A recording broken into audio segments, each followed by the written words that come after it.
Bayangkan sebuah negara kecil, terkurung pegunungan, tanpa laut, tanpa minyak, tanpa emas, bahkan tanpa satu bahasa nasional. Secara logika ekonomi, negara ini seharusnya biasa saja, atau malah tertinggal. Tapi kenyataannya justru sebaliknya. Swiss adalah salah satu negara terkaya, paling stabil, dan paling dipercaya di dunia. Mata uangnya diburu saat krisis, bank-banknya jadi tempat berlindung harta global, dan ironisnya, dunia sangat ingin menyimpan uang di Swiss. Sementara Swiss sendiri tidak terlalu menginginkannya. Jadi pertanyaannya, kenapa dunia begitu tergila-gila pada Swiss? Dan kenapa Swiss justru kewalahan dengan kekayaannya sendiri? Sebelum kita masuk lebih jauh, halo dan selamat datang di channel ini. Di sini kita akan ngobrol santai tentang ekonomi, sejarah, dan geopolitik dunia. Bukan cuma soal angka, tapi juga cerita dan keputusan di baliknya. Terima kasih banyak buat kamu yang sudah setia subscribe dan terus mendukung channel ini sampai sekarang, dimana support kecil dari teman-teman semua itu benar-benar berarti. Dan buat kamu yang baru mampir atau belum subscribe, nggak ada kewajiban apa-apa kok. Tapi kalau kamu merasa konten seperti ini membantu kamu melihat dunia dengan sudut pandang yang berbeda, silakan tekan subscribe kapanpun kamu siap. Kita belajar bareng pelan-pelan ya. Oke, tanpa berlama-lama kita lanjut ke ceritanya. Kisah Swiss tidak dimulai dari penaklukan, tapi dari kesepakatan damai, di mana di tahun 1291, 3 komunitas kecil bertemu di sebuah padang rumput dan sepakat untuk saling membantu, saling melindungi, dan tidak tunduk pada kekuasaan luar. Ini sangat tidak lazim pada zamannya. Tidak ada penobatan raja, tidak ada perang perebutan wilayah, atau aliansi kecil. Ini kemudian menjadi konfederasi Swiss. Ketika Austria mencoba menginvasi pada tahun 1315, petani dan penggembala Swiss tanpa pengalaman perang besar justru memenangkan Battle of Morgarten lewat strategi dan medan. Kemenangan ini membentuk satu karakter penting Swiss sejak awal, yakni bertahan bukan menaklukkan.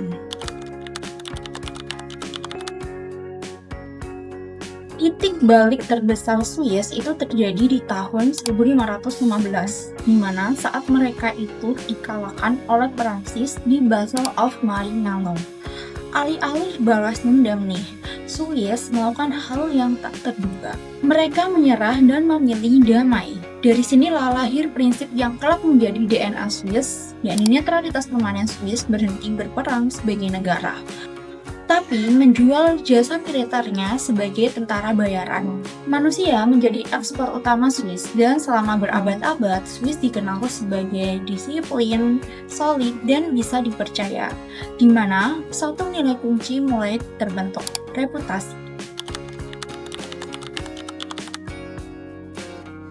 Saat Eropa dilanda perang dan revolusi, Swiss tetap netral dan dunia memperhatikan.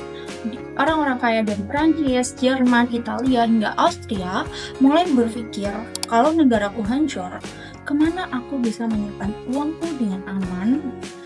Jawabannya, Swiss. Swiss selalu memperkuat daya tariknya dengan hukum kerahasiaan bank, stabilitas politik, dan lokasi geografis yang aman. Pegunungan Alpen bahkan dimanfaatkan sebagai berangkas alami dengan bunker bawah tanah untuk emas dan aset berharga. Perang Dunia I dan II justru membuat Swiss semakin kaya karena ketika dunia kacau, Swiss menjadi figurehead ekonomi. Pada tahun 1848, Swiss resmi menjadi negara federal modern. Uniknya, Swiss tidak mengandalkan demokrasi perwakilan penuh, melainkan demokrasi langsung. Artinya, rakyat langsung yang memilih kebijakan, pajak, dan belanja negara yang diawasi oleh publik.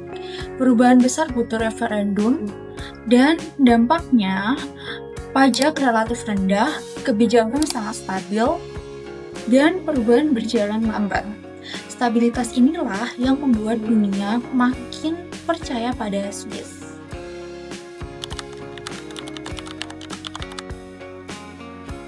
Masuk ke era modern, sejak Perang Dunia II, US dollar menjadi mata uang cadangan dunia, tapi Swiss franc juga termasuk reserve currency.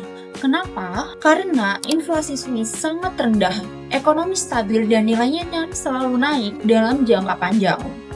Setiap kali dunia tidak pasti, krisis finansial, konflik geopolitik, kebijakan ekonomi Amerika Serikat yang aneh, orang-orang menukar uangnya ke franc Swiss. Masalahnya, terlalu banyak orang melakukan ini.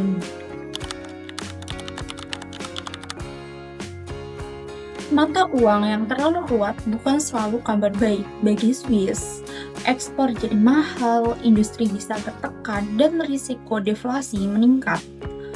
Swiss National Bank atau SNB akhirnya melakukan hal aneh, mencetak franc dan membelinya dengan mata uang asing. Akibatnya, SNB menumpuk hampir 1 triliun dolar cadangan asing, berinvestasi di saham global seperti Apple dan Amazon, dan dituduh memanipulasi mata uang oleh Amerika Serikat. Ironis bukan, dunia ingin menyimpan uang di Swiss, tapi Swiss kesulitan mengelola limpahan kepercayaan itu.